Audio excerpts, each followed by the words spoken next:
पयलाओ जतन मासिर पियो खनायनि साबजेक्ट दिउ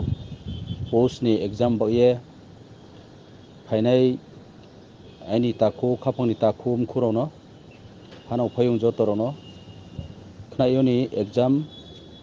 पस्टपोन थाहा आरो मी बारिखेम खाओ दंथौयाखे फनो मातोहा मामी के चिनी विशेष के नॉर्थ खावनि फाइने राव नॉर्थ त्रिपुरा खावनि फाइने राव बा त्रे साउथ खावनि फंथो जेक्सालनि फाइने राव गारि बारा खर्च पकेट रांख्रुइ मा बायखिया दाले फाइने फनो दङ हे आसु कस्त के फाइये तिनी सारै जोसेफ आबो पस्टपोन माने बय खनाथामन बये अनेक ब्रौताओ ट्रेन रावचा याखे फाइलाये कस्त के फाइलाये सफाइये बदिमा मेसेज खनाथामन बये हठात अनफॉर्चुनेट हिमदेखिए अंथामन बये बारिखे मखा दंथावयाम बये आं जतन मासिरि फिमसे आरो मी बिस्कावले जों जत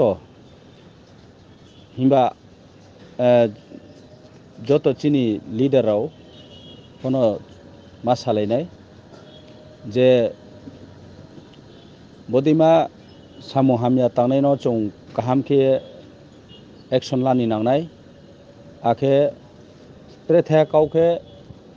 जानजानी जोन जानजानी एरियाओ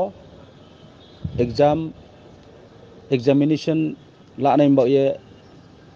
मा खेनाय आरे के आसुक चाल मानी फाइये बदिखे रांखौ पैसा खुई खुइले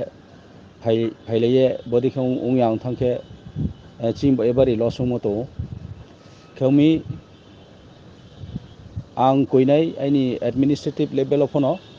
जाते बदिमा एग्जाम राउंखे जोन वाइज अंथो पब्लिक राव जाते साफार उंया मदे बनो आं पर्सनली फकोइनाय आखे पब्लिक चिनी लीडर अनो फनो आबनो सपोर्ट खिये चों चिनी जरा चिनी महाराष्ट्र न फनो चिनी ट्रेल एडमिनिस्ट्रेटिव नि होग्रा रनो फनो रिक्वेस्ट खेने बये सहयोगिता खेने बये आर्मी बारिम खातों थो याके मातोहा आमका आरिमफो माखे मेसनी जे ओं थाहाबा आर बये नाव जतन थियो खमासायो आखे जतनो काहामाखि खनाय रावफो फेराव थांले मा बये आं कुयो के जरा फाया खरावखे फाया खतो अनमा बये आं जायो आसुनो हामबाय।